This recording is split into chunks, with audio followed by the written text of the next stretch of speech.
Ya, kita kembali di Matematika Diskrit, kita membahas tentang pencacahan ya untuk pertemuan kali ini. Atau dalam beberapa referensi itu disebut dengan counting gitu ya.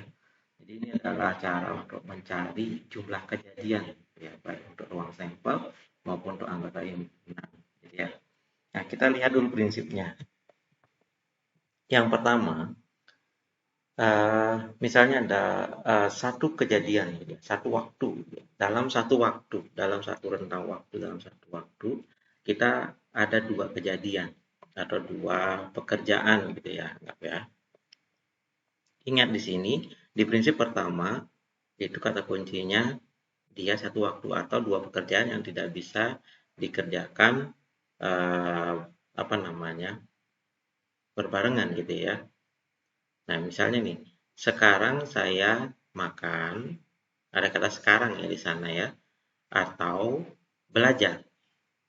Ya, tentunya nggak mungkin orang mencampurkan satu waktu ini makan sama belajar, gitu ya.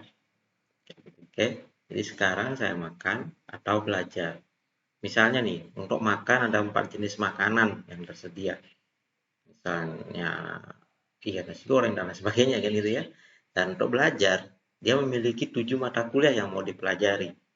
Oke, ingat di sini ada kata atau gitu ya, atau dan dia dijalankan satu waktu sehingga tidak bisa kedua-duanya benar gitu ya. Jadi harus salah satu. Sehingga di sana ada 4 ditambah 7 atau 11 kemungkinan hal yang dia dikerjakan sekarang gitu ya. Ada makan tipe 1, makan tipe 2, makan tipe 3 dan seterusnya gitu ya. Nah, ini yang disebut dengan prinsip penjumlahan. Jadi kita jumlahkan karena tidak bisa itu dikerjakan bersamaan ya. Jadi kita jumlahkan karena di sini makan sama belajar itu salah satu harus dikerjakan gitu ya. Oke, apalagi 4 jenis makanan tersebut juga salah satu harus dipilih ya. Dan itu adalah pekerjaan yang dianggap tidak saling terhubung satu sama lain. Nah, kita lihat contoh lain misalnya. Kalau saya punya node gitu ya. Jadi contoh saya punya node 1, node 2 atau node 3, node 4. Kita lihat dari start sampai finish misalnya gitu ya. Kita ini start, kemudian di sini finishnya gitu ya. Nah, kemudian kita tambahin node lagi, node 5. Nah, seperti ini. Kemudian ada lagi jalur lain gitu ya.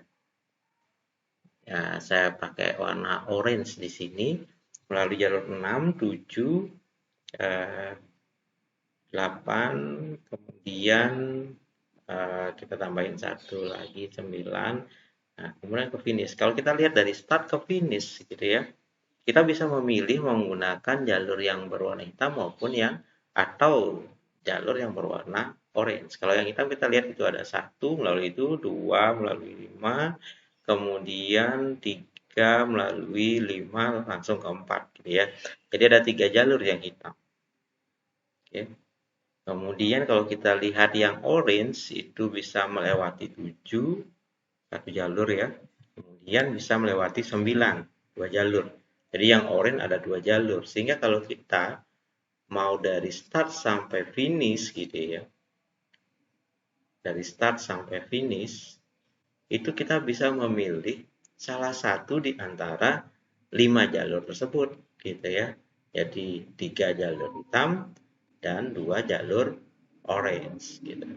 Nah, itu prinsip penjumlahan yang tadi gitu ya. Nah, sekarang kita lihat ada juga prinsip perkalian, yaitu ketika satu pekerjaan itu ada dua atau lebih tahapannya gitu ya. Jadi satu pekerjaan dia, tapi ada dua atau lebih tahapannya dalam mengerjakan pekerjaan tersebut gitu kan. Misalnya untuk uh, membersihkan lantai ya. Nah, itu kita bisa melakukan dengan menyapu lantai terlebih dahulu, kemudian disusul dengan mengepel lantai, gitu kan ya. Tentunya kita nggak mungkin barengan, disapu langsung dipel secara barengan, ya. Misalnya, ada 3 alat sapu dan 4 alat pel, gitu ya. Sehingga setelah menyapu kita akan mengepel, sehingga kita akan mendapatkan 12 cara atau 3 kali 4 cara untuk mengambil alat gitu ya untuk membersihkan lantai.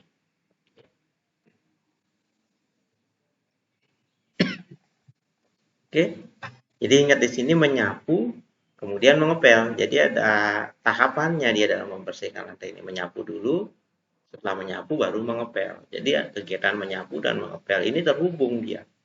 Nah, ini disebut dengan prinsip perkalian karena harus dikalikan nantinya. Nah, kita lihat contoh yang lain misalnya.